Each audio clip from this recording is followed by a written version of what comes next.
My name is Marlena Graves, Puerto Riqueña, Puerto Rico, Viva Puerto Rico.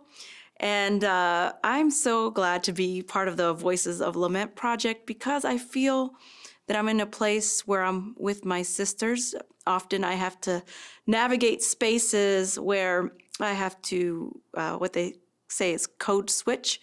And being part of this project, I can be completely myself, the person that God made me, and part of a sisterhood where I can just be relaxed and refreshed and show part of the face of Christ to the world. When I think about living in the tension of lament and hope, I just think about it's cyclical. Sometimes I'm in a long period of lament. Things in the world are lamentable, and sometimes it can be hard to find hope, but that's where I depend on others, the body of Christ, to remind me of what is true, to find the joy amidst a lot of difficulties. What I've learned is that there's a lot of people who have suffered greatly, yet can find joy and hope in a difficult world. I think about Jesus, who knew he was going to die on the cross, but it was full of joy and laughter and goodness. And I hope to be that way too, with the help of others.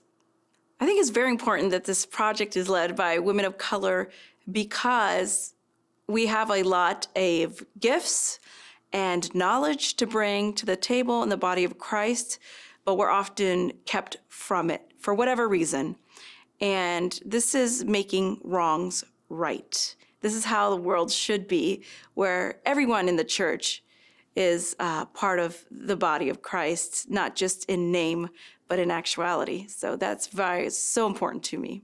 One of the takeaways that I hope that people get, that readers get, is that women of color and others are, again, part of the body of Christ, and you cannot see the face of Christ clearly without seeing everybody in the church, all ethnicities, all nations, all tribes.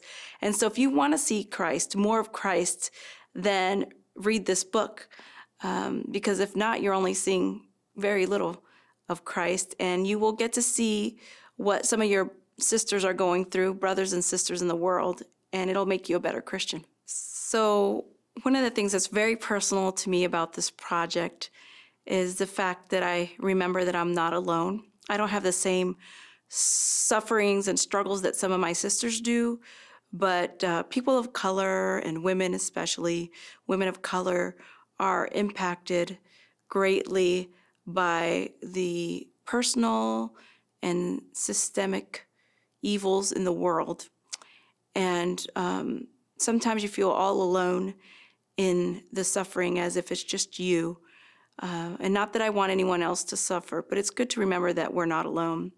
And so there's a solidarity in this.